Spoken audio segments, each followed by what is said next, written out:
Wandami Bante, kita yang berlatih meditasi sekarang, apakah kita termasuk Sadanusari atau Dhammanusari?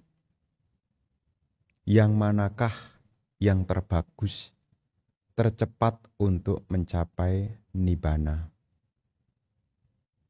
Apa yang harus kita lakukan untuk lekas mencapai? Bapak dan Ibu, saudara-saudari sekalian, berkenaan dengan Sadanusari dan juga Dhammanusari, ini berkenaan dengan pemasuk arus. Seseorang menjadi pemasuk arus, ada yang disebut sebagai Sadanusari. Sadanusari itu adalah seseorang menjadi seorang pemasuk arus dengan kekuatan keyakinan. Setelah dia mendengar, dia yakin sekali dan dia berlatih dengan sungguh-sungguh. Kemudian Dhammanusari itu adalah seseorang yang menjadi pemasuk arus dengan menganalisis Dhamma. Jadi kalau ibu bapak berlatih meditasi, kemudian meditasinya mengedepankan tentang anicca, dukkha, dan anatta, maka kategorinya adalah Dhammanusari. Ya, Dhammanusari itu adalah mencoba untuk melihat segala hal dengan analisis. Menandai ini anicca, ini dukkha, ini anatta, nanti juga akan menjadi seorang pemasuk arus. Ranahnya adalah meluruskan pandangan. Ya. Seperti pandangan sehubungan dengan yang semula dia melekat pada Sakkaya Ditthi bisa ditinggalkan. Melalui apa? Analisis Dhamma. Namanya Dhammanusari. Sedangkan Sadanusari itu karena keyakinan. Kekuatan darah parami, kemudian dia mendengar dengan keyakinan, ya, seketika dia bisa mencapai. Nah, ini Sadanusari. Seperti kisah tentang Bante Kondanya. Ya, mendengar dari Sang Buddha, termasuk juga kisah tentang Bante Sariputta. Ya, kisah tentang Bante Sariputta itu mendengar dari Bante Asaji hanya sedikit saja. Ya, tidak perlu waktu yang lama, tidak perlu penganalisisan, sedikit saja. Langsung bisa mencapai. Namanya Sadanusari. Nah, kalau kedua hal ini untuk mencapai Nibbana, mana yang lebih cepat? Ini kembali kepada orang yang bersangkutan. Ya, kepada orang yang bersangkutan. Karena kemampuan untuk menjadi seorang arahanta, ya, ini tidak lepas dari setiap individu tergantung dari latihannya bagaimana. Tapi kalau dianalisis dari dua perbedaan tadi, antara Sadanusari dengan Dhammanusari, maka lebih cepat, kalau menggunakan analisis ya, lebih cepat menggunakan Dhammanusari. Kenapa? Dia langsung berwipasana. Tanpa melalui pelatihan-pelatihan sampai mahir di dalam jana. Ya. Tanpa melalui pelatihan-pelatihan dalam jana. Dia langsung menggunakan objek, yakni nama rupa ditinjau dari anicca, dukkha, dan anatta. Dianalisis. Ini meditasi pandangan terang. Menganalisis tentang nama rupa ini yang anicca, yang dukkha, yang anatta. Nah, ini cara berwipasana tanpa melalui yakni ketenangan dulu. Ya, jadi tanpa melalui ketenangan di sini artinya ketenangan yang dalam. Ya, seorang yogi tidak berlatih dari pencapaian jana dulu. Ya, dia cukup di dalam ketenangan, sebutannya adalah upacara samadhi. Setelah dia punya ketenangan yang memadai, dia kemudian bergeser pada pelatihan wipasana. Tidak sampai di dalam appana samadhi. Appana samadhi tidak sampai dalam pencapaian jana-jana. Ya, jadi dia lebih cepat secara analisis. Tapi lagi-lagi kemajuan spiritual itu bergantung dari usaha. Kalaupun dia Sadanusari, dia latihan dengan lebih cepat, lebih giat, lebih tekun, ya tentu dia juga sama mencapainya juga. Begitu ya.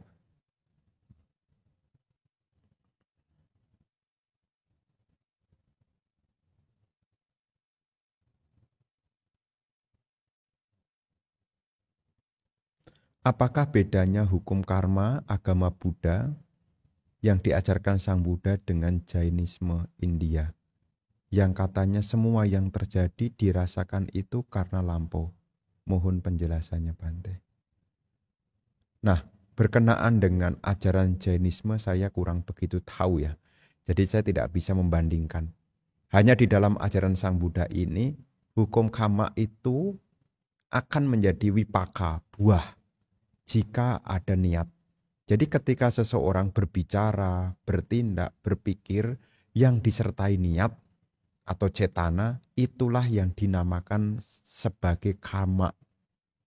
Jadi kalau kita umat Buddha, kadangkala kita sebagai umat Buddha sekalipun juga masih menganggap karma itu adalah kalau menerima hal-hal yang buruk itu karma. Tapi sesungguhnya karma itu adalah perbuatan yang dilakukan apakah melalui pikiran, ucapan maupun perbuatan yang disertai dengan niat. Kalau niatnya baik, maka menjadi karma baik.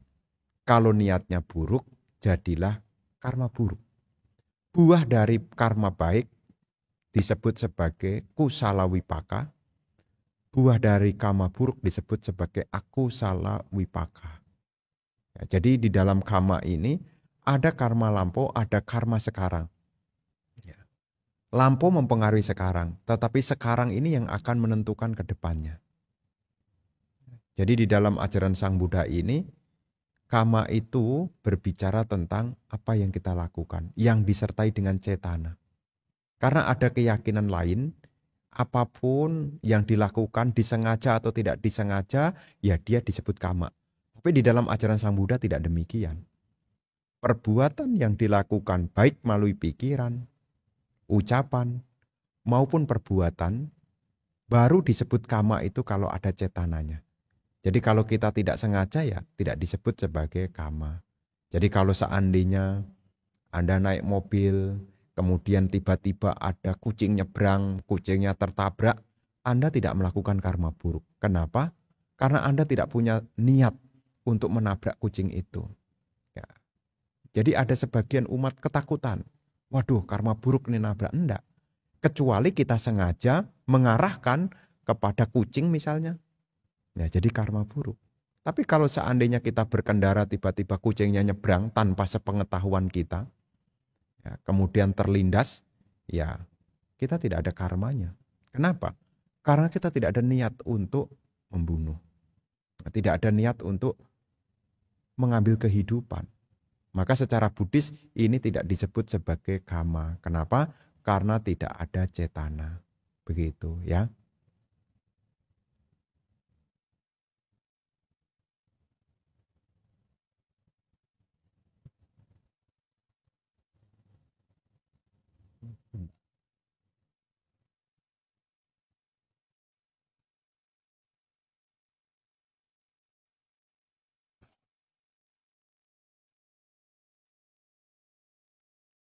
Ya, baterainya belum dicolokkan.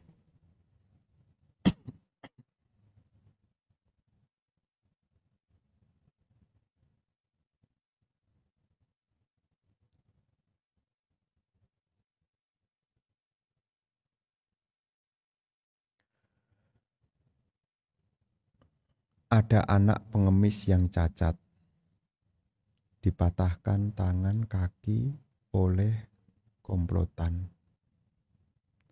Karma lampau apa yang bersangkutan telah lakukan sehingga demikian sengsaranya? Apakah kita pernah mengalami demikian di dalam perkelanaan samsara? Bapak dan Ibu, saudara-saudari sekalian,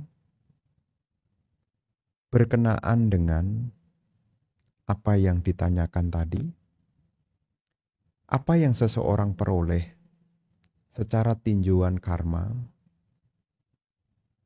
tidak lepas dari perbuatan. Jadi kalau seandainya seseorang dalam hidup ini menerima hal yang kurang berkenan seperti ditanyakan tadi, itu juga tidak lepas dari karma yang lampau. Ibu bapak bisa membaca di dalam Majjhima Nikaya yang berjudul Culak Kamawibangga. Di dalam Culak Kamawibangga Sutta itulah salah satu khotbah yang menceritakan tentang sebab perbuatan dan akibat dari perbuatan. Jadi sebab dari perbuatan dan akibat dari perbuatan itu diurai di sana, di dalam Culak Kamawibangga. Nah, seseorang yang sakit-sakitan disebut di sana karena dia juga melukai. Jadi kalau mengalami cedera, ya itu juga tidak lepas dulu juga pernah menganiaya. Sebagai akibatnya di sekarang dia berbuah akibat perbuatannya ya menerima demikian. Apakah dalam samsara kita pernah mengalami demikian? Ya mungkin pernah juga, mungkin kekuatannya ya beda-beda. Karena pada dasarnya pelanggaran sila itu, ya salah satunya sila pertama ya. Ya, kalau tidak membunuh berarti kita menyakiti. Kita bisa melihat kok. Dari kehidupan kita sekarang, ya tentu di antara kita pasti punya niat pernah melakukan yakni tindakan penganiayaan. Tapi apakah sampai parah ya tidak tahu juga. Karena setiap orang kan beda-beda. Jadi di sini ibu bapak berkenaan dengan melihat apa yang dialami oleh seseorang itu tidak lepas dari kama masing-masing. Seperti yang dituang dalam Abhinha Pacawekana, kalianak wapapakang wa tasa dayado bawisami. Perbuatan baik atau perbuatan buruk, perbuatan itulah yang akan diwarisi. Jadi apa yang diwarisi seseorang sekarang, ini juga tidak lepas dari apa yang lampau pernah dilakukan. Makanya peran dari sekarang adalah membuat hal-hal yang baik. Supaya apa? Kalau masih pun lahir kembali, kita akan memperoleh hal-hal yang baik. Begitu ya.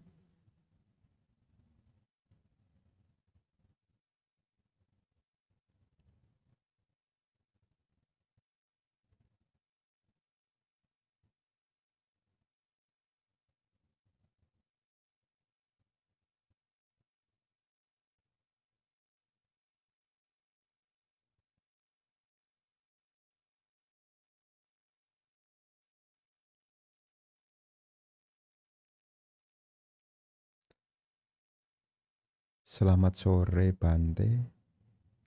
Untuk meditasi, kenapa sulit untuk menyadari udara di ujung hidung? Apakah boleh diganti dengan fokus di perut? Dan ketika menyadari napas natural, kenapa rasanya seperti tidak natural? Mohon tipsnya. Bapak dan Ibu, saudara-saudari sekalian, cobalah sewaktu berlatih, latihannya tidak terburu-buru. Misalnya, Anda ambil sikap yang nyaman. Ya, jadi sikap duduk yang nyaman. Ya, tulang punggungnya ditegakkan. Pada saat menegakkan tulang punggungnya ini, berlatihlah untuk berkesadaran. Supaya apa? Mengkondisikan dari awal sudah mulai tenang. Ya jadi ibu bapak nanti di rumah kalau Anda ingin berlatih anapanasati, diawali dari apa? Duduk yang nyaman dulu, jangan buru-buru. Setelah Anda beberapa saat memperhatikan tubuh Anda, ya sebisa mungkin saat memperhatikan tubuh itu, sebisa mungkin untuk tidak bergerak dulu, diam dulu. Anda rasakan kenyamanan tubuh Anda. Ya, Anda rasakan kenyamanan tubuh Anda. Anda juga bisa mulai dengan memejamkan mata dulu. Kalau pikirannya masih bercabang, tunggu dulu. Jangan buru-buru memperhatikan nafas. Ya, terkhusus kalau pikirannya masih bercabang, ingat ini, ingat itu, masih mikirkan sana, mikirkan sini. Coba duduk dulu.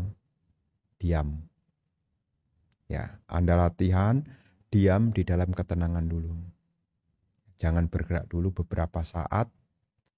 Setelah benar-benar mindful, yaitu tubuhnya di sini, pikirannya juga di sini, barulah Anda mencoba meletakkan perhatiannya di sekitar lubang hidung.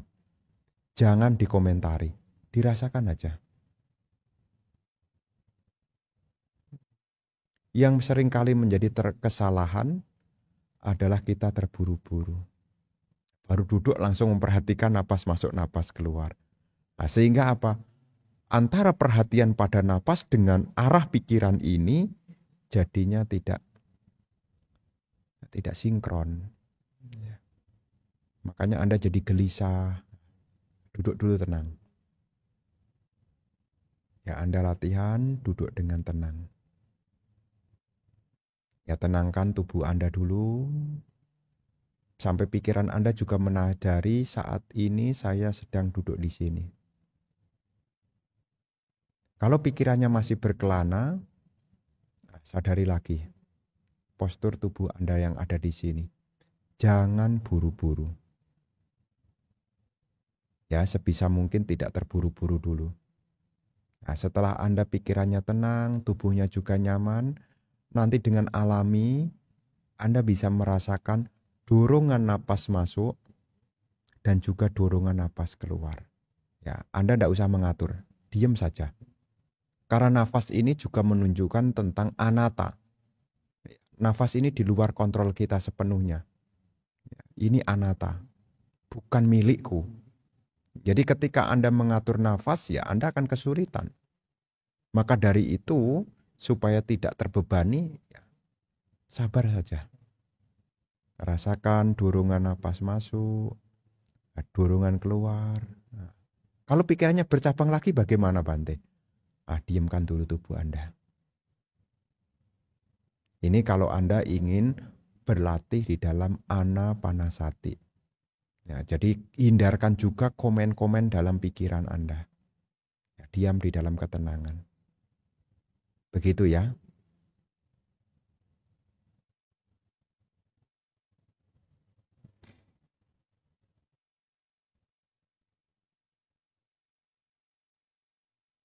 Ya, tadi ada masalah sedikit. Ya, selanjutnya pertanyaan berikutnya.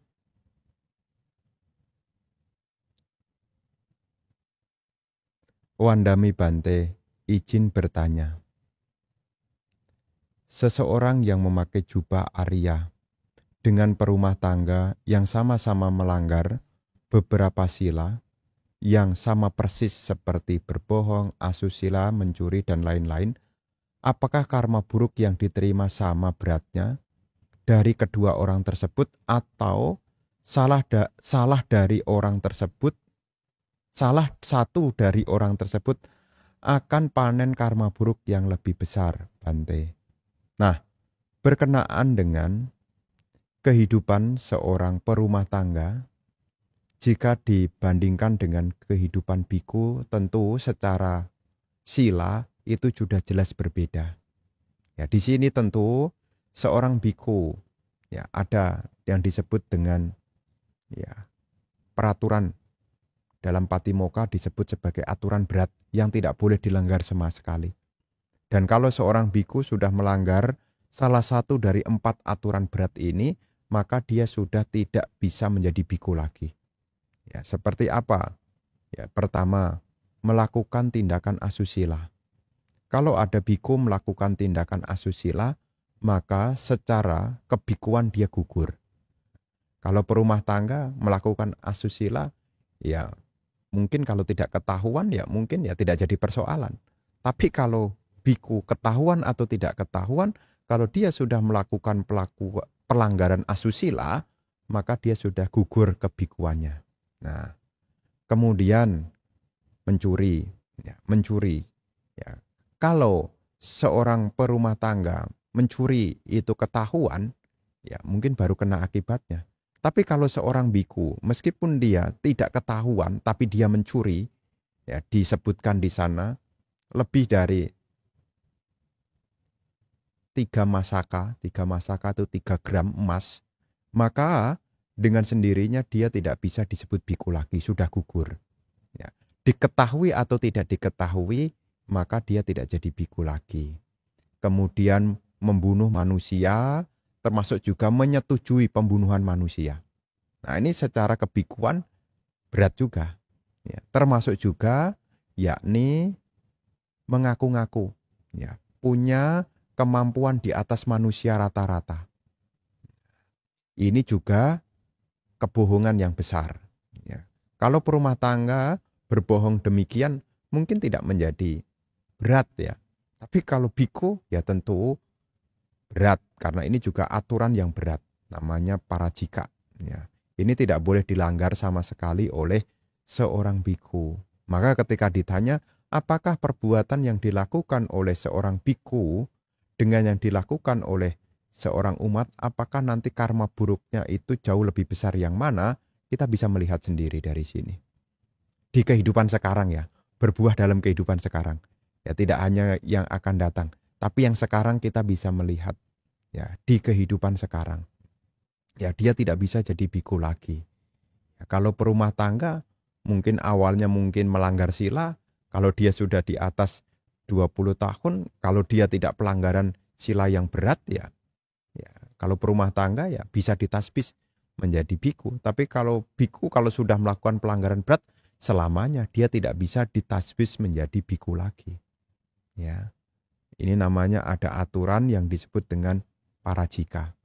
Ya.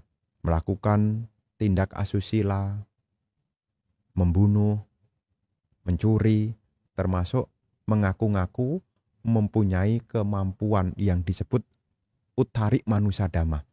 Menganggap punya kemampuan di atas manusia rata-rata. Nah, padahal dia tidak memilikinya. Nah, ini disebut sebagai pelanggaran berat. Ya. Bisa dimengerti ya?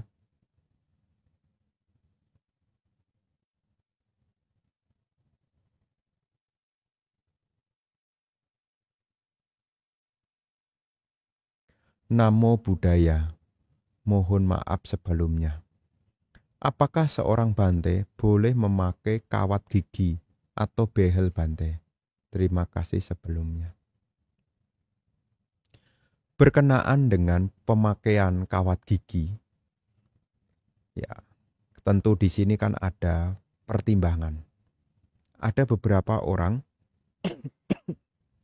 memakai kawat gigi, ya untuk melindungi gigi. Mungkin dia sakit gigi ya.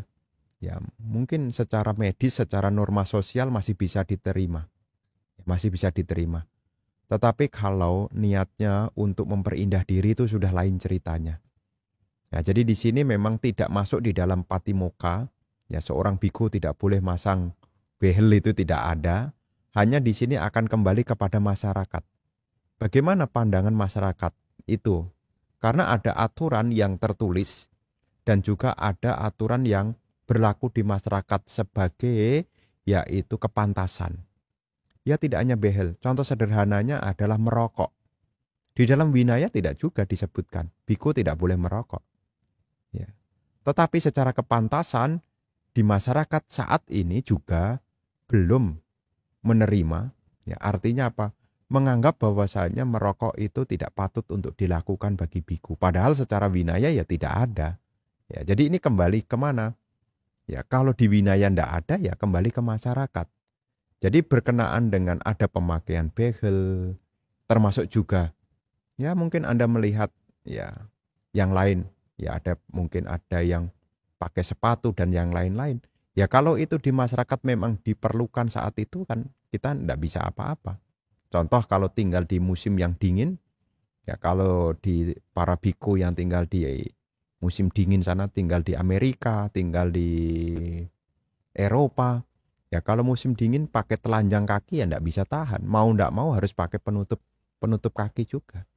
Nah, jadi di sini Ibu Bapak termasuk penggunaan hal-hal yang ya di masyarakat lah yang akan menjadi penilainya. Kalau di masyarakat itu dianggap oh enggak pantas ya, sebagai biku juga tidak patut untuk melakukannya. Ya. Karena muncul di dalam Winaya itu juga ada aturan-aturan yang tidak tertulis. Kembali kepada ya masyarakat, ya kepada kepantasan masyarakat.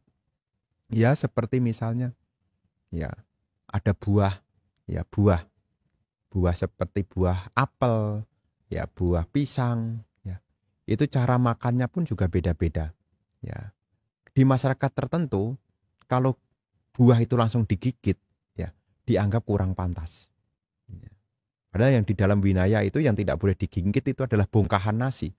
Ya, bongkahan nasi. Ya, menggigit bongkahan nasi. Jadi di sini kembali ke masyarakat. Ya. Kalau masyarakat di mana kita berada itu kemudian menerima, ya tentu tidak jadi persoalan. Kalau tidak menerima, ya kita yang harus menyesuaikan. Ya, jadi nanti dilihat dulu, ya kasus demi kasusnya. Pemakaiannya apakah karena alasan kesehatan, ya kan bisa jadi juga. Ya, ya seperti penggunaan kacamata. Ya, penggunaan kacamata ini kan karena penglihatannya berkurang. Mau tidak mau ya harus pakai karena kalau enggak pakai enggak kebaca tulisan di depan. Ya, dan ini diperkenankan di masyarakat juga. Ini salah satu saja, ya.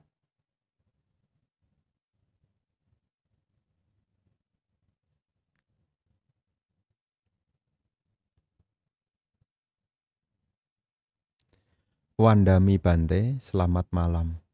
Mohon dijelaskan bedanya latihan meditasi samatha bhavana dan meditasi vipassana bhavana. Ya sebetulnya ini sudah populer di masyarakat ya. Ya karena bertanya ya saya berusaha untuk menjawab juga. Meditasi samatha adalah meditasi ketenangan. Capaiannya adalah mencapai jana. Apa yang dilakukan oleh seorang meditasi dalam samatha menekan pancaniwarana. Ya. Jadi seorang meditasi memilih satu objek, kemudian objek itu dipakai untuk menekan niwarana. Sampai akhirnya pikirannya terarah pada satu objek hingga akhirnya mencapai jana.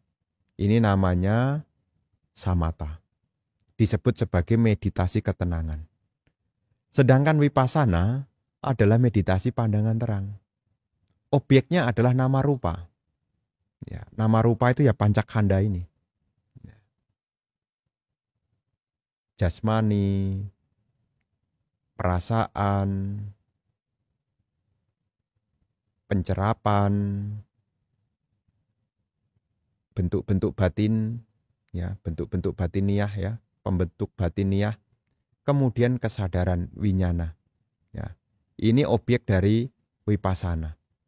Ketika seseorang bervipassana, dia melihat rupa yang anicca, ya, wedana anicca, sanya anicca, sangkara anicca, winyana anicca. Ini vipassana. Apa capaiannya dalam vipassana?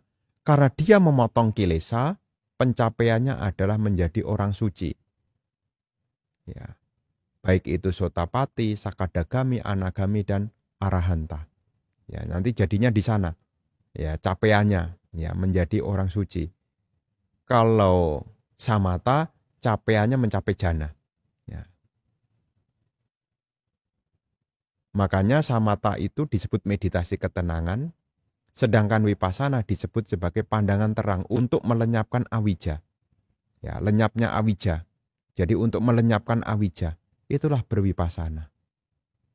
Ya, jadi ibu bapak dari sini bisa bedakan, kalau samatha itu ketenangan, objeknya itu satu, ya. Apakah anapanasati, apakah metta bhavana itu salah satu dari 40 objek kama tanah. Capaiannya adalah menekan niwarana mencapai jana. Sedangkan vipassana objeknya adalah pancakkhanda. Ya. Alat yang dipakai adalah anicca, dukkha, anatta. Capaiannya melenyapkan kilesa, akhirnya menjadi orang suci. Ya. Sotapati, sakadagami, anagami, dan arahata. Nanti bisa mencapai menjadi orang suci. Begitu ya bedanya ya.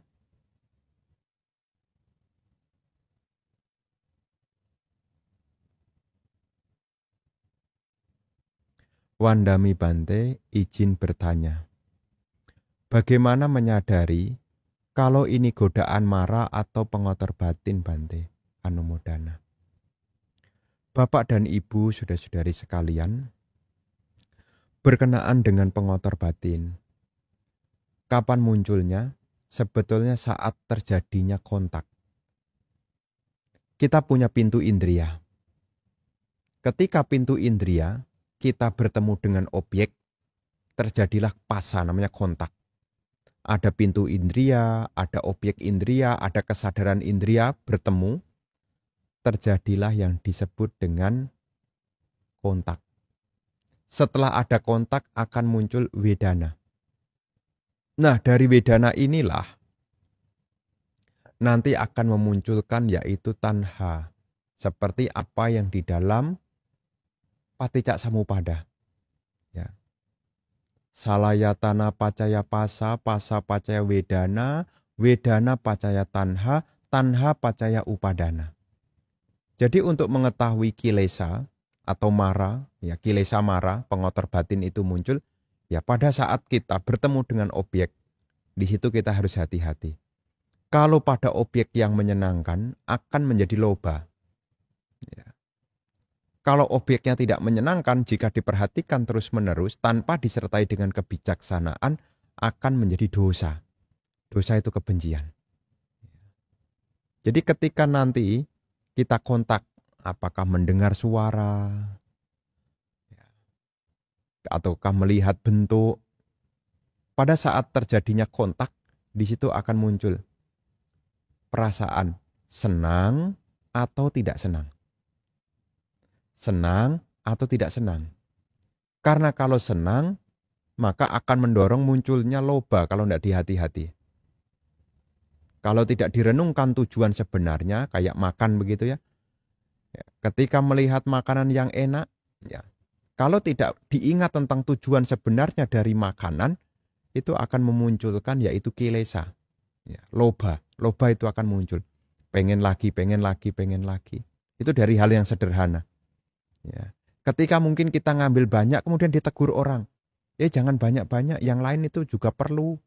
Mendengar kalimat yang tidak menyenangkan ini, jika tidak disertai dengan kebijaksanaan, pengertian yang benar, jadi tersinggung. Ya, jadi dosa. Nah, jadi di sini ketika melihat ya, fenomena, baik itu indria mata, telinga, aroma juga, di saat bertemu dengan objek, disitulah kewaspadaan harus dimunculkan. Ya, jangan sampai ini menyenangkan digenggam, ini tidak menyenangkan dibenci. Nah itu sudah kemakan, namanya mara kilesa. Ya kilesa mara. Ya penggoda batin berupa pengotor batin. Ya. Jadi kita tidak akan berkembang karena saat itu dikuasai oleh mara. Maka dalam salah satu kebiasaan para biku saat makan itu membaca perenungan. Pati sangka yoniso, nah, pindah patang pati sewami, merenungkan tujuan sebenarnya. Ya saya makan makanan ini bukan untuk kesenangan, bukan untuk pemabukan, bukan untuk memperindah tubuh dan seterusnya itu. Yang seringkali kalau ibu bapak pernah dengar. Ya, tujuannya apa? Ini untuk mencegah agar tidak dikuasai oleh loba. Merenungkan tentang tujuan sebenarnya. Jadi di sini kapan kita menandainya kilesa itu muncul di saat terjadinya kontak indria. Ya, kontak indria. Karena di mana ada kontak kalau tidak diwaspadai akan membangunkan yaitu kama canda. Ya, kesenangan indriawi. Ya, kalau kama canda tidak terpenuhi akan muncul yaitu biapada, ketidaksukaan. Ya. Ini bisa muncul. Itu. Jadi ingin tahu bagaimana menandainya ya saat kontak. Makanya kita di dalam ajaran Sang Buddha, kita dikenalkan tentang indria sangwara. Ya, selain sila sangwara juga ada indria sangwara. Untuk apa? Ya sebetulnya untuk mengendalikan agar pengotor-pengotor batin ya tidak menguasai batin seseorang. Maka itulah yang dikenal dengan indria sangwara. Pengendalian pintu indria. Ada sila sangwara, ada indria sangwara, ada penghidupan yang bersih, ajiwa parisudi, termasuk perenungan tentang penggunaan kebutuhan. Itu juga ada di sana. Untuk apa? Supaya kilesa yang semula tidak muncul, jangan sampai muncul. Dan kilesa yang sudah muncul bisa ditinggalkan. Ya, begitu ya.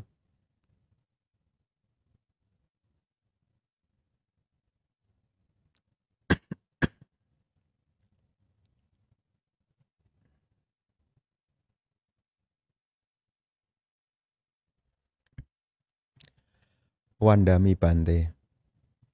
Teman saya seorang dokter, tapi tanda kutip bodohnya minta ampun. Dia suka share klip atau berita hoax. Padahal sudah saya ajari bagaimana menengarai batin berita, mengarai berita atau iklan bohong. Dia juga jadi target penipuan serta dimanfaatkan oleh orang-orang yang tidak bertanggung jawab. Menurut Manggala Sutta, jangan bergaul dengan orang-orang bodoh. Sepertinya hal ini kurang cocok dengan dianya. Saya yang ingin semua orang pintar. Bagaimana saya harus menyikapi hal ini? Menjauhkan diri atau tetap menolong? Terima kasih Bante. Tentu sebagai kalyana mita, orang yang baik, jika ada kesempatan untuk menolong ya tentu tolong. Ya, kalaupun dia ada hal yang alfa yang dia tidak ketahui, ya tentu kita kalau punya kemampuan, punya kesempatan tolonglah. Kenapa? Selain kita membantu dia, satu sisi kita juga membuat karma baik untuk diri sendiri. Jadi kalau ada orang yang mungkin ya ditipu orang, kita tahu dia sedang posisi ditipu, ya kita sebisa mungkin orang yang punya pengertian, ya sebisa mungkin membantu. Ya, membantu. Selain kita membantu penderitaan dia supaya berkurang, kita juga membuat karma baik untuk diri kita sendiri juga. Nah, kan kita yakin kalau kita membantu orang, maka cepat atau lambat kita pun juga akan dibantu juga. Karena ini sudah hukum karma. Ya, maka salah satu dari perbuatan baik itu, salah satu yang nomor 10 disebut sebagai ditujuk kama. Ditujuk kama itu adalah perbuatan baik berupa meluruskan pandangan. Kan ada 10 macam. Dasak punya kiryawatu. Dasak punya kiryawatu. 10 macam perbuatan baik. Dana, sila, bawana, apacayana, weyawaca, patidana, patomodana, damadesana, damasawanang, dan ditujuk kama. Meluruskan pandangan. Jadi kalau kita meluruskan pandangan seseorang itu juga karma baik. Ya, apakah dijauhi atau ditolong? Ya kalau ditanya begitu, selama kita mampu dan bisa ya Bante berpesan, tolonglah. Ya, sebagai apa? Karma baik untuk kita. Ya, selain kita juga meluruskan pandangan bagi dia juga. Begitu, ya.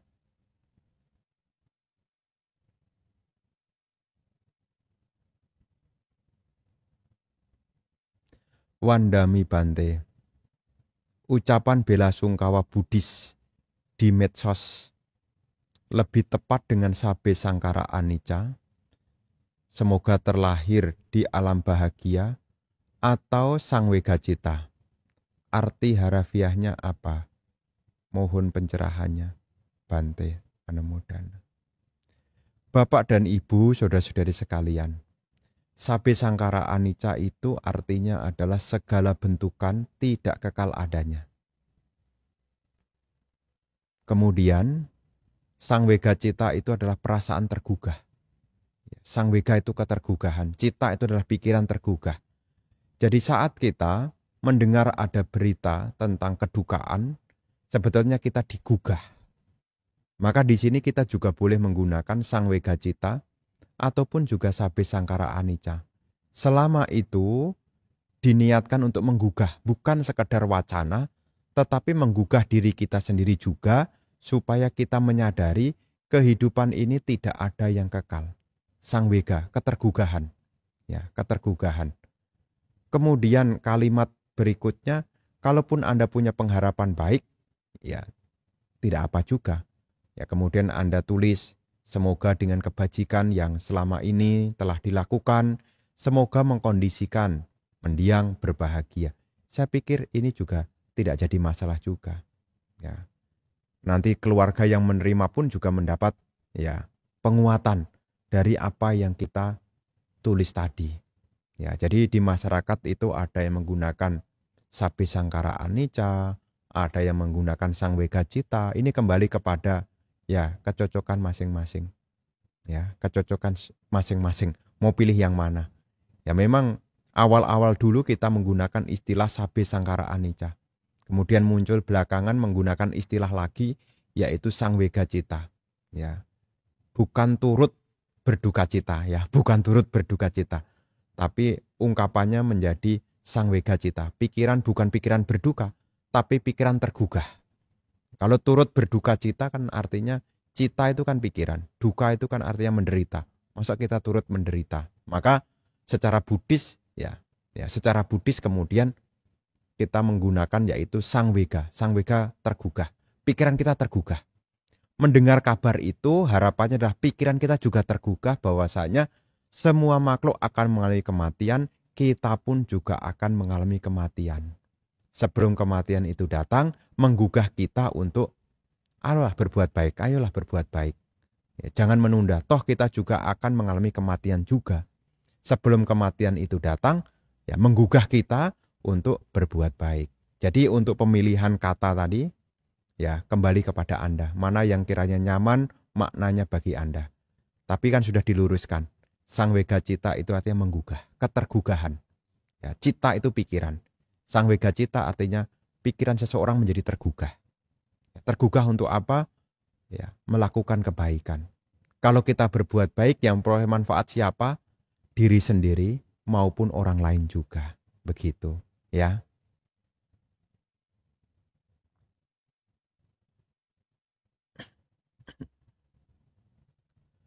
Wandami Bante, izin bertanya. 1. Apakah sebab terdekat dari papanca? 2. Sebab terdekat meditasi adalah rasa bahagia. Bagaimana caranya agar perasaan ini sering muncul saat meditasi? Terima kasih. Bapak dan Ibu, untuk penanya nih. Yang pertama, papanca. Papanca itu adalah pengembangbiakan. Artinya melebih-lebihkan. Ya, papanca itu melebih-lebihkan. Jadi misalnya apa papanca? Kalau Anda bertemu dengan orang, kemudian Anda menyapa orang itu, tetapi orang itu tidak membalas. Permainan pikiran akan berkembang biak. Apa pengembang biakan? Mulai kita buat persepsi sendiri. Jangan-jangan dia sudah tidak peduli dengan saya. Saya sapa aja dia tidak menjawab loh. Namanya papanca ini, pengembang biakan. Ya. Maunya dijawab, tapi kenyataannya tidak dijawab. Padahal orang yang bersangkutan sebetulnya dia tidak dengar gitu loh. Tapi kita sudah mengembang biakan, ini namanya papanca di sini. Ya, papanca, ya, mengembang biakan. Ya, ketika pintu indria ketemu dengan objek, di situ umumnya akan mengembang biak. Nah, pertanyaannya tadi adalah apa sebab terdekat dari papanca? Tidak lain adalah tanha. Seseorang yang masih diliputi oleh nafsu kesenangan, maka dia masih rindu pada hal-hal yang menyenangkan. Ketika hal-hal yang menyenangkan tidak diperoleh, maka akan muncul pengembang biakan.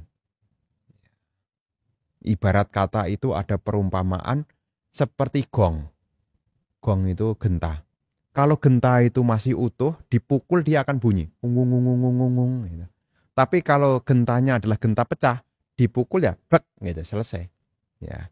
Orang-orang yang sudah mampu melewati tanha, maka papanca tidak berkembang. Ya. Dan setiap saat kita ini juga bisa melebih-lebihkan kita punya pikiran. Mata ketemu dengan bentuk, ternyata bentuknya indah, muncul perasaan menyenangkan. Pikiran akan berkembang biak, wah bagus juga ya, kalau saya punya ya. Nah, mendengar suara yang bagus, timbul perasaan menyenangkan, wah bagus juga ya kalau saya punya. Ini papanca nih, ya, papanca muncul. Apa sebab terdekatnya? Adalah tanha. Aroma minyak wangi, ya, Anda berpapasan dengan orang, kemudian orang itu membawa minyak wangi yang bagi Anda itu adalah yang menyenangkan. Kemudian Anda berpikir, wah merek apa nih? Bagus juga ya kalau punya ya. Nah ini namanya papanca, mengembang biakan. Apa sebab terdekatnya? Tidak lain adalah tanha. Kenapa kok jadi tanha? Ya, karena kalau Anda punya yang sama dengan orang lain muncul, yaitu mana? Kesombongan. Ya, jadi selain ada tanha, yang menjadi pemunculan dari papanca ini adalah mana, kesombongan. Ya, butuh pengakuan ceritanya. Ya, selain pengalaman menyenangkan itu tanha, Anda juga rindu ya pada pengakuan. Ya, tadi seperti kisah ketemu dengan orang tidak disapa, padahal butuh pengakuan, tapi tidak disapa tuh. Mengembang biak pikiran yang negatifnya. Ya, kalau minyak wangi tadi juga sama. Ya, pengen pengakuan juga. Nah, mana namanya? Kesombongan. Pengen diakui lebih atau sama dengan orang lain. Namanya ini mana? Kesombongan. Kemudian yang ketiga adalah ditik. Karena punya pandangan keliru. Ya, punya pandangan keliru. Jadi dalam papanca ini berbicara tiga. Tanha, mana, dan ditik. Dikepalai oleh apa? Nafsu kesenangan. Makanya ketika orang diliputi nafsu kesenangan, di situ butuh pengakuan. Ya, kenapa dia butuh pengakuan? Karena punya pandangan keliru. Ini akan memunculkan papanca. Begitu ya.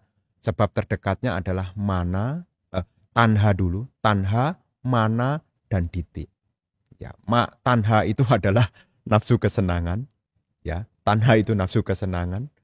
Mana itu kesombongan. Ditik itu adalah pandangan keliru. Begitu ya. Terus lanjutannya. Sebab terdekat dari meditasi adalah bahagia. Bagaimana cara memunculkan perasaan bahagia? Salah satu yang bisa kita gunakan adalah mengingat kebaikan yang kita lakukan. Mungkin Anda berdana. Ya. Anda ingat dari berdana yang Anda berikan kepada orang lain, itu akan menghasilkan pengalaman bahagia. Kalau bukan dari berdana adalah dari praktek sila. Ya, dari praktek sila. Dari praktek sila itu pun juga akan menghasilkan perasaan bahagia. Contohnya bagaimana? Kalau ibu bapak di rumah sedang tidak ngapa-ngapain, kemudian duduk merenungkan. Dalam satu hari ini saya tidak membunuh makhluk hidup. Dalam satu hari ini saya juga tidak mencuri. Dalam satu hari ini saya tidak berasusila. Dalam satu hari ini saya juga tidak berbohong.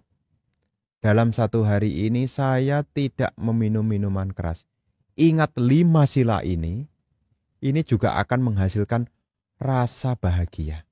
Ya, jadi di sini rasa bahagianya itu bukan rasa bahagia karena menikmati indriawi, bukan. Tetapi rasa bahagia di sini adalah muncul dari melakukan kebaikan.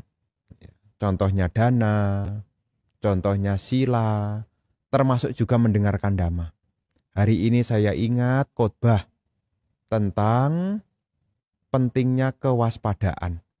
Wah, sungguh beruntung kalau dalam hidup ini saya menjadi orang yang waspada, tidak lengah, semangat, berindria tenang. Nah, beruntung sekali kalau dalam hidup ini saya punya kualitas semacam itu. Mengingat tentang kebaikan itu, ini juga akan menghasilkan pengalaman bahagia juga. Ya, bisa dibayangkan kan ya? Jadi kalau nanti ibu bapak di rumah, ya, kalau ibu bapak di rumah, ya ibu bapak bisa merenungkan dalam satu hari ini kebajikan apa yang telah dilakukan. Ya mungkin berdana sama mertua, ya hari ini tadi mungkin Anda berdana sama mertua, mungkin Anda tadi berdana ke wihara, mungkin Anda tadi berdana sama tetangga, kemudian Anda ingat tentang sila yang Anda jalankan, ya termasuk juga Anda mendengarkan hal-hal yang baik. Kalau ini semua diingat, maka akan memunculkan rasa bahagia. Jadi cara memunculkan rasa bahagia bagaimana? Mengingat kebaikan apa yang telah Anda lakukan. Ya, makanya sebab terdekat dari kebahagiaan salah satunya adalah sila. Ya, sila itu membuat orang tidak menyesal. Kalau orang menjalankan sila dia tidak menyesal. Kalau tidak ada yang disesali maka pikirannya gembira. Nah, kalau gembira dia bahagia, kalau bahagia akan mengkondisikan pada ketenangan. Kenapa? Sebabnya dalam ajaran Sang Buddha itu juga diajarkan tentang sila. Ya, supaya apa? Sebelum seseorang mengembangkan batin, dia tidak mengalami penyesalan. Dan orang yang menjalankan sila pasti dia bahagia. Silena sugating yanti. Ya, jadi orang yang menjalankan sila juga bisa mengarah kepada kelahiran di alam bahagia. Tidak hanya kelahiran bahagia. Orang yang punya sila, hidup sekarang pun juga akan bahagia juga. Begitu ya.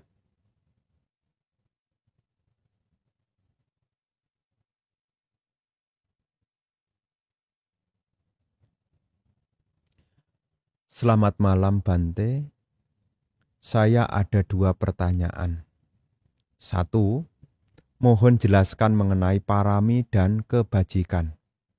Apakah itu adalah hal yang sama? Bapak dan Ibu, saudara-saudari sekalian, berkenaan dengan parami dan punya, ya, punya itu artinya kebajikan, adalah hal yang berbeda.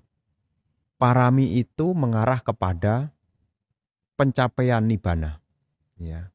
Jadi seseorang menyempurnakan parami itu untuk mencapai nibbana. Untuk apa? Memotong supaya tidak lahir lagi, ya. Sedangkan kebajikan itu kalau tidak disertai dengan parami, maka kebajikan itu akan menjadi memperpanjang samsara. Ya. Kalau Anda berbuat baik, maka lahir di alam surga. Ya. Kalau lahir di alam surga punya pengalaman rasa bahagia, Anda kepengen berbuat baik lagi. Jadi samsaranya makin panjang. Ya. Tapi kenapa Bante? Kok mengajarkan tentang kebajikan? Kebajikan itu juga mendukung parami. Karena untuk menyempurnakan parami juga butuh kebajikan. Tapi kebajikan itu jika tidak disertai dengan parami, kebajikan itu akan memperpanjang samsara. Ya, kalau parami itu mengarah kepada supaya tidak lahir kembali. Ya, sedangkan kebajikan itu kalau tidak disertai dengan parami, maka kebajikan itu akan membuat lahir lagi. Ya, lahir lagi. Makanya kusala, ya, itu asih menimbulkan kusala wipaka. Ya, buah dari kebaikan adalah kebahagiaan. Karena kita masih punya kilesa, maka kita kalau sudah menerima hal yang baik karena masih ada kilesa, maka kita pengen lagi. Makanya dari penjelasan kita pernah mendengar tentang istilah samsarawata. Kenapa untuk keluar dari samsara ini sulit? Karena 3. Ya, 3 hal. Ada kama, ada wipaka, dan ada kilesa. Ada perbuatan baik melahirkan kebahagiaan. Kalau bahagia masih ada kilesa, buat karma lagi. Karma lagi, metik lagi. Menerima menyenangkan, ada kilesa, buat karma lagi. Maka samsara tidak terputus. Ya. Beda dengan parami. Ya, parami itu tidak ada keinginan manapun, lahir di alam manapun, tidak menginginkan apapun. Salah satu dari parami adalah nekkhamma parami. Ya, nekkhamma parami itu tidak ada keinginan untuk lahir dimanapun. Ya, baik itu sugati maupun alam yang lebih tinggi dari alam sugati. Rupa bumi maupun arupa bumi, tidak ada keinginan di dalam lahiran di sana. Kenapa? Itulah kesempurnaan dari nekkhamma. Ya, tidak ada minat untuk lahir dimanapun. Karena lahir dimanapun sama-sama penderitaan. Ya, makanya dalam 10 parami itu ada yaitu nekkhamma parami. Ya, nekkhamma parami. Dalam kebajikan ada dana. Dana parami ada, dana punya ada. Dalam parami ada, sila parami ada, dalam punya juga ada. Sila punya. Ya. Kalau dalam parami, ya, nomor 3 ini nekkhamma. Ya, tapi kalau dalam punya itu adalah bawana. Ya, jadi kalau punya itu, kebajikan itu masih mengharapkan pahala. Ya. Sedangkan parami itu sebetulnya tidak mengharapkan pahala di alam manapun. Ya, makanya nekkhamma parami. Tidak ada ketertarikan untuk lahir dimanapun. Kenapa? Karena sudah melihat lahir dimanapun jadi apapun adalah penderitaan. Itulah sebabnya kenapa ada istilah parami. Ya. Bisa bedakan kan? Kalau parami itu nanti tujuannya untuk memutus samsara. Ya. Tapi kalau punya, istilah lainnya adalah untuk ya melegakan dari penderitaan. Bukan memutus penderitaan, tapi yang melegakan penderitaan. Ya, jadi supaya penderitaannya tidak kelihatan banget, butuh kebajikan. Tapi kebajikan tanpa parami, Ya, tidak bisa memotong samsara. Tapi parami ini tidak bisa secara maju kalau tidak punya dukungan kebajikan. Ya, makanya sebelum kita mengarah kepada parami, kita dianjurkan untuk berbuat baik dulu. Ya, berbuat baik dengan perkembangan waktu, dengan kita asosiasi dengan orang-orang yang bijaksana, dari kebajikan itu kemudian nanti bergeser kepada parami. Jadi kita tidak ada minat untuk lahir dimanapun. Ya, dimulai dari mana? Harus punya kebajikan dulu. Ya, itulah sebabnya ajaran awal bagi perumah tangga namanya Anupubikata, itu berbicara tentang kebajikan. Dana sila surga. Ya, dana sila surga. Setelah dana sila surga, keempat namanya kamadinawa. Melihat bahaya.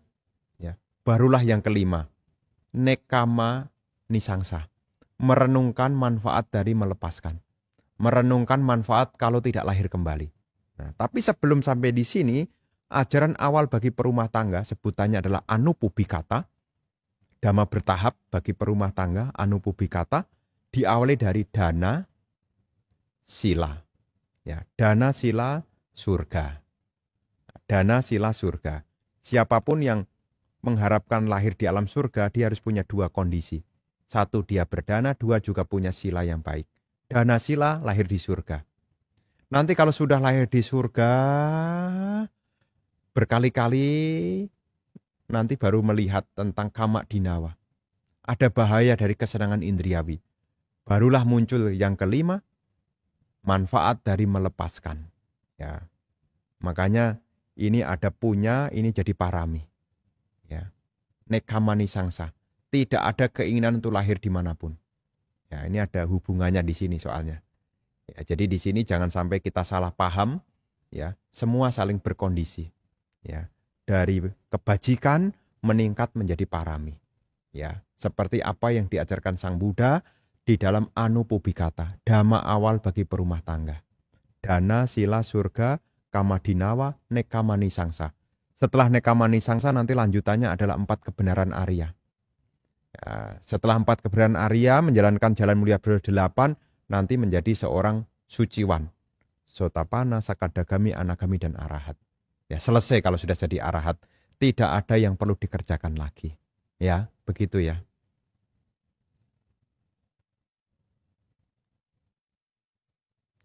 Mengapa Buddha itu tidak ada yang berjenis kelamin wanita ya?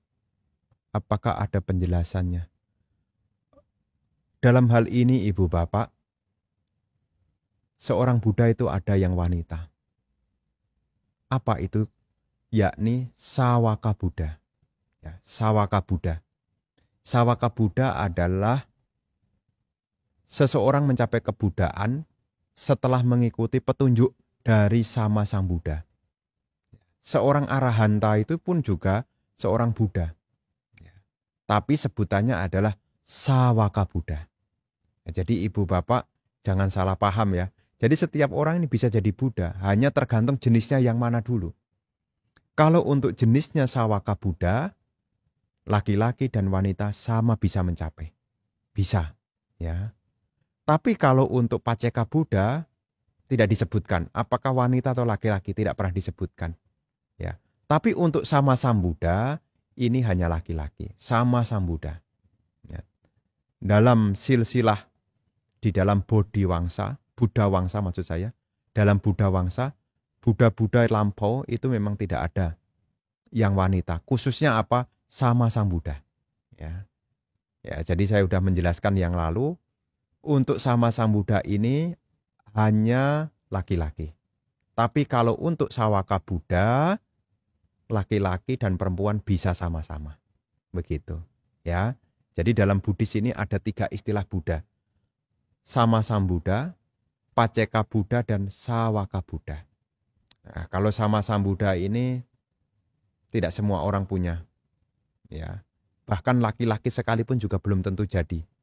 Ya. Karena untuk menjadi sama Sang Buddha, seseorang harus bertekad dulu di depan Buddha yang hidup. Ya, seperti kisah Pertapa Sumedha, untuk menjadi Buddha Gotama, beliau bertekad di depan Buddha Dipangkara. Dan harus ketemu Buddha hidupnya, Buddha Dipangkara. Nggak bisa kita pakai pohon Bodhi begitu, nggak bisa. Ya, kemudian gambar Buddha bertekad, nggak bisa. Ya, makanya sangat langka kemunculan para Buddha, khususnya Sama Sambuddha. Kenapa langka? Karena bertemu dengan Buddha hidup aja udah sulit. Ya, sudah sulit. Bahkan bumi yang kita tempati ini disebut sebagai Badakapa. Ya, hanya ada 5 Buddha yang menempati. Dan ini sudah sangat bagus sekali. Ya. Bahkan bumi yang lain malah tidak ada Buddhanya. Bumi yang kita tempati ini yang lalu, ya, Kasapa, Kakusanda, Konagamana, ya, Buddha Gotama, dan yang akan datang adalah Buddha Meteya. Bagaimana mau ketemu Buddha hidup? Ini sangat sulit sekali. Wong kita aja sekarang aja tidak bertemu, ya, tidak bertemu. Makanya untuk menjadi Sama Sambuddha itu tidak gampang. Dan salah satu syarat untuk menjadi Sama Sambuddha, orang itu harus bertekad di depan Buddha hidup. Dan ada kualitas yang harus dimiliki. Ya, ada kualitas yang harus dimiliki. Jadi seorang bisa jadi bodhisatta itu ada kualitas yang harus dimiliki. Satu, dia laki-laki. Tidak cukup laki-laki. Yang kedua, dia punya kemampuan kalau dia menghendaki dia bisa mencapai arahata. Ya. Jadi selain dia laki-laki, dia juga punya potensi untuk menjadi seorang arahata kalau dia mau. Yang ketiga, dia bertemu dengan Buddha hidup. Yang keempat, dia adalah pertapa yang punya keyakinan kepada hukum karma. Yang kelima, dia punya abinya, penyampaian jana. Ya. Yang ketujuh, kalau berjuang dia tidak pernah takut menderita. Dan kalaupun dia sudah berbuat baik, mengorbankan apapun, tidak pernah menyesal. Ini baru jadi bodhisatta loh. Ya, kita bisa bayangkan. Meskipun kita sekarang laki-laki, belum memenuhi kriteria juga loh. Untuk jadi seorang Sama Sambuddha loh. Ya.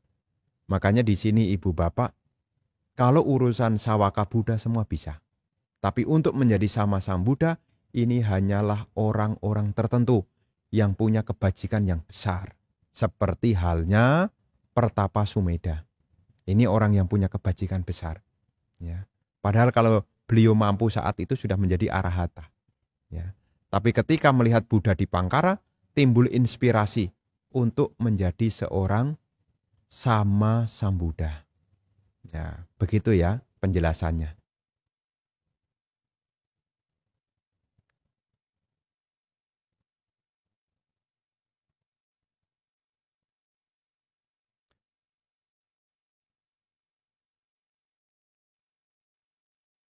Namo Buddhaya.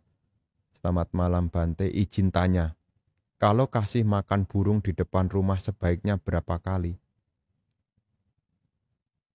Ya, lihat kondisi lah. Ya kalau dia sudah kenyang enggak usah dikasih makan lagi. Ya, lihat kondisi. Ya memang disebutkan yaitu berbuat baik hendaknya diulang-ulang.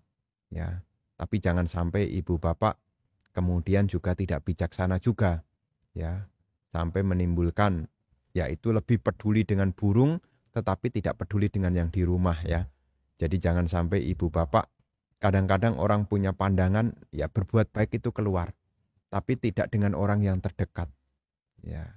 Jadi ibu bapak kalau punya kebiasaan ya suka memberi makan kucing, memberi makan burung, memberi makan binatang lah, intinya berbuat baik ya. Ya sebisa mungkin juga sama orang yang di rumah juga harus baik juga. Berbakti sama orang tua, merawat orang tua, ya, membantu ayah dan ibu. Nah, itu karma baik juga. Jangan terlewatkan, ya, jangan sampai kita fokus keluar sampai-sampai kita mengabaikan yang di rumah. Ya, yang di luar itu adalah sisi tambahannya. Ya, yang terdekat ada ibu, ada ayah, ada keluarga. Ya, berbuat baik dengan yang kelihatan, yang dekat. Ya, nanti kalau ada kelebihan mungkin keluar bisa dilakukan. Tapi jangan sampai kebalik, fokus keluar tapi yang di dalam malah diabaikan. Kan lucu gitu loh. Oh, fansen sana, fansen sini. Yang di rumah malah tidak dikasih apa-apa. Ya, yang di rumah kelaparan, ya malah memperhatikan yang di luar. Nah, ini titipan. Ya siapa tahu ada yang punya pandangan begitu. Ya berbuat baik ya keluarlah. Orang bisa cari kok. Nah, tapi sebetulnya berbuat baik sama manusia itu punya nilai kebajikan di atas dari berbuat baik sama binatang. Tapi juga jangan sampai kita punya pemikiran Kalau gitu saya berbuat baik ya sama orang aja, enggak usah sama binatang. Berbuat baik itu kapanpun, dimanapun. Ya, selama bisa ya dilakukan. Ada beberapa orang terlalu fokus sama function. Ya, function lepas binatang, lepas binatang, lepas binatang. Ya. Tapi di sini tidak melihat sisi dalam. Ya kalau marah, marah saja. Kalau jengkel, jengkel saja. Ya kan nanti tidak berkembang batinnya. Ya. Kita harus menggunakan dhamma itu juga dengan bijak. Ya. Kalau kita tidak mau banyak masalah bukan dengan cara function sebetulnya. Tidak mau banyak masalah ya berpengendalian diri. Ya.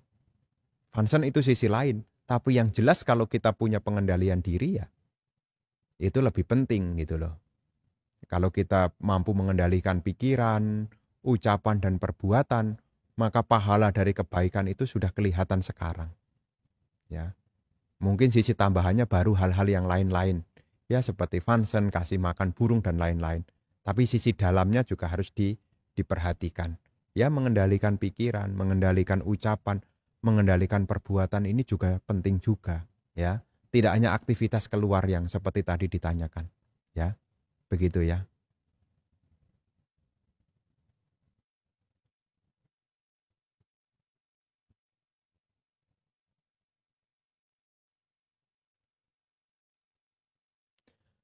Bante,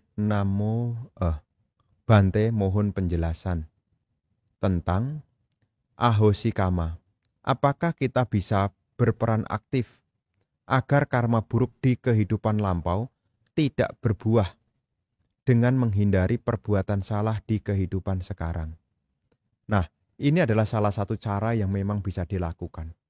Ya, selain kita menghindari perbuatan buruk, ya kita juga bisa menambah perbuatan baik dalam rangka apa?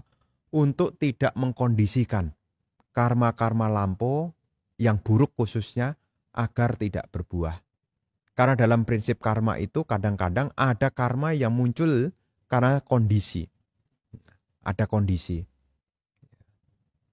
Jadi di sini ketika kita mengharapkan agar ahosi, karma lampau tidak berbuah, maka salah satu hal yang bisa kita lakukan selain menjauhkan diri dari keburukan adalah berbuat baik. Ya, berbuat baik, dan juga menjauhkan diri dari keburukan. Ini adalah upaya untuk tidak memunculkan karma buruk lampau supaya muncul. Begitu, ya.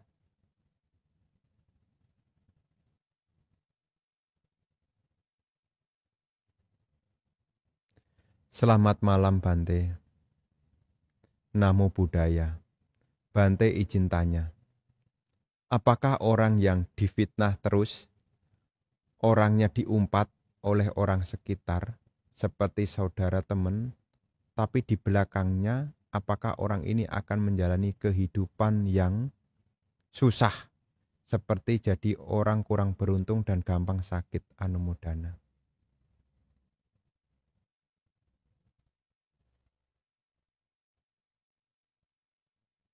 Bapak dan Ibu, saudara-saudari sekalian, memang dalam masyarakat ini, memang ada kadang-kadang kalau orang ya berkata tidak baik, kadang-kadang orang lain akan memberi sumpah. Ya, Ibu Bapak, setiap orang punya jasa kebajikan. Dan salah satu jasa kebajikan itu mengabulkan keinginan.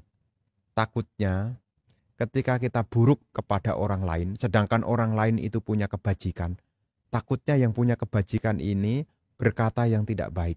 Akibatnya apa? Mengkondisikan karma buruk bagi yang semula tadi berkata kasar itu loh.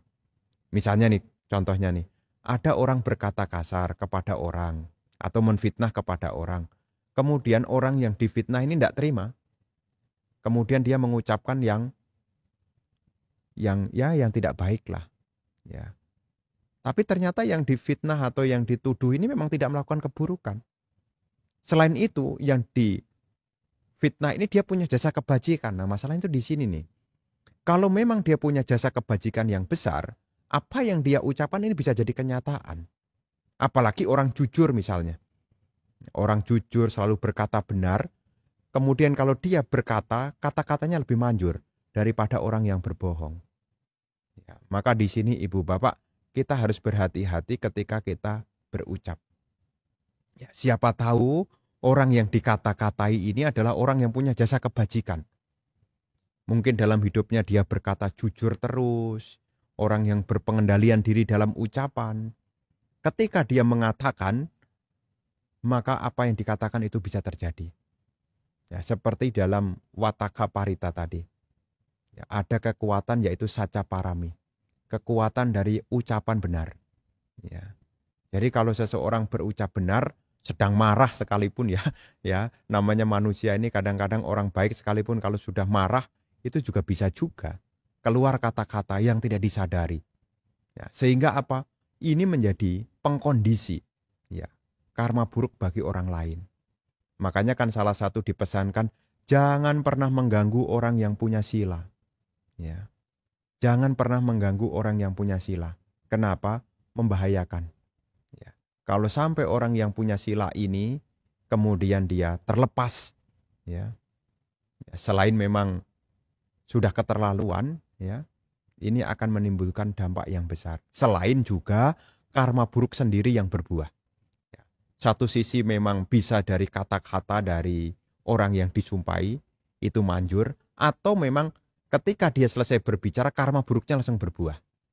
Nah, itulah hati-hatinya kenapa kita diingatkan untuk mampu mengendalikan ucapan.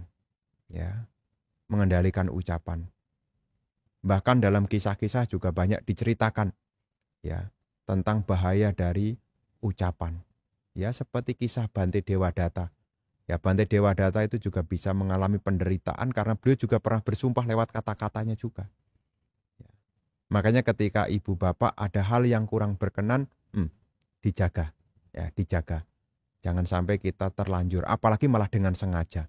Ya, takutnya yang kita omongin ya memang punya kebaikan, takutnya begitu, atau memang karma buruknya berbuah langsung. Kita tidak tahu masa karma ini tidak tahu. Ya, kalau sudah terjadi bagaimana? Ya harus berbuat baik, ya memperbaiki diri. Kalau tidak ada cara lain selain memperbaiki diri, itu yang bisa dilakukan. Ya, Bapak dan Ibu, saudara-saudari sekalian, ini pertanyaan terakhir sebelum istirahat. Selamat malam Bante. Jika seseorang meninggal dalam posisi telah mencapai Sotapanna, apakah di kelahiran mendatang otomatis sudah Sotapanna? Nah, tentu di sini Ibu Bapak, yang namanya kesucian itu tidak pernah mundur. Ya. Jadi kalau misalnya dalam hidup ini sudah mencapai Sotapanna, meninggal, ya dia jadi Sotapanna. Tinggal berlatih. Maksimal dia berlatih hanya butuh 7 kali kelahiran. Ya. Jadi butuh 7 kali kelahiran. Tidak ada kelahiran ke-8. Jadi kalau orang dalam hidup ini sudah mencapai Sotapanna, maka nanti kalau meninggal, dia otomatis masih punya kualitas kepada pencapaian Sotapannanya. Ya, dia sudah mematahkan Sakaya Diti, Wicikica, Silabata Paramasa, sudah otomatis itu. Sudah tidak ada lagi itu. Ya, lahir kembali dia sudah tidak punya Sakaya Diti lagi, sudah tidak punya keraguan lagi, dan juga sudah tidak melakukan Silabata Paramasa. Ya, sudah otomatis. Begitu ya. Para bapak dan ibu, saudara-saudari sekalian, mengingat waktu sudah malam, ya, untuk pertanyaan-pertanyaan yang belum terjawab, ya, nanti bisa disambung kembali. Nah, sebagai pengumuman untuk besok tidak ada canting malam karena besok mengisi kegiatan meditasi di Paramita Sukha, dan juga hari Sabtu tidak ada canting malam karena hari Sabtu mengisi di Wihara Vipassana Giratana Gunung Sindur. Sabtu paginya dari pagi sampai sore ada ODM di Pusdiklat. Jadi nanti kita berjumpa di besok pagi. Pagi ada canting pagi. Untuk hari Jumat besok ada canting pagi. Jadi kita bertemu di esok hari. Inilah yang ingin Bante sampaikan sebagai pengumuman sebelum ditutup. Mohon maaf jika sudah mengetik pertanyaan-pertanyaan tetapi belum terjawab, mengingat waktu sudah malam. Terima kasih atas perhatiannya, terima kasih atas kebersamaannya, dan kita akhiri pertemuan malam hari ini dengan kembali kita akan membacakan yakni Pati Dana.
Dibuka halaman 35 Pati Dana. Handamayang Pati Danang karo maksehim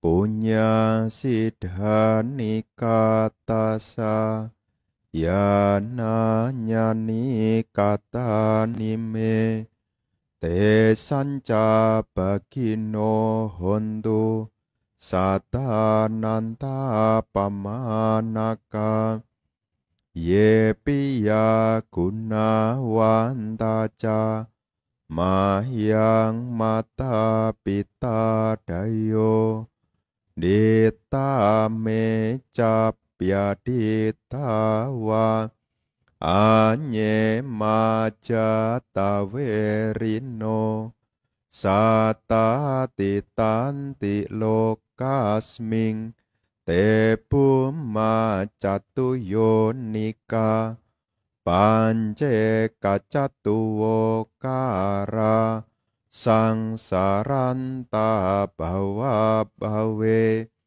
nyatang ye pati daname anomo dantu te sayang ye cimang napajananti dewa te sang niwedayung maya dinana punyanang anomo dana hetuna sabe sata sadahontu awera sukaciwino kema padanca papontu tesa sasi jatang subham. Semoga jasa-jasa yang kulakukan kini atau di waktu yang lain melimpah kepada semua makhluk, tiada batas, tiada hingga, yakni kepada mereka yang kukasihi, yang berjasa, seperti ayah dan ibuku, kepada mereka yang kukenal ataupun yang tidak, dan kepada mereka yang bersifat netral atau bermusuhan, makhluk-makhluk yang berada di alam semesta, di ketiga alam, keempat jenis kelahiran, terdiri dari 5, 1 ataupun 4 gugusan pembentuk, yang mengembara di alam besar dan alam kecil. Atas pelimpahan jasaku ini, semoga mereka yang mengetahui turut bersukacita. Bagi mereka yang tidak mengetahui, semoga para dewa memberitahukannya. Berkat turut bersukacita atas jasa-jasa yang kulimpahkan ini, semoga semua makhluk senantiasa bebas dari kebencian, serta hidup dalam kebahagiaan. Semoga mereka mendapatkan jalan kedamaian. Semoga cita-cita luhur mereka tercapai. Sadu, sadu, sadu.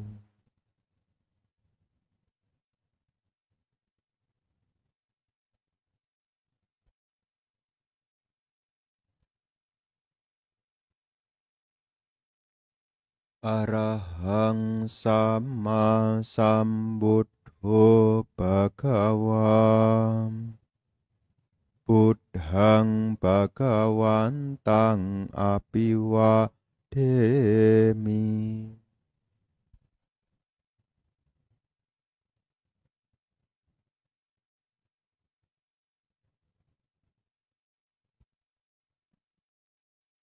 Suwakato bhagawata dhammo dhammang namassami.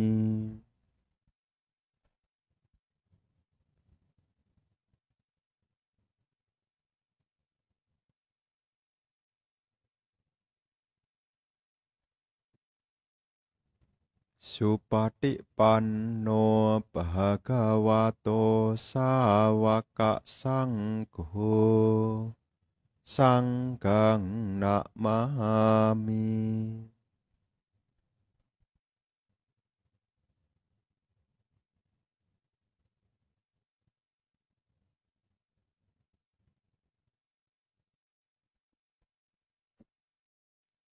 Sabe sata bawantu sukitata. Semoga semua makhluk hidup berbahagia. Sadu, sadu, sadu. Selamat malam dan selamat beristirahat.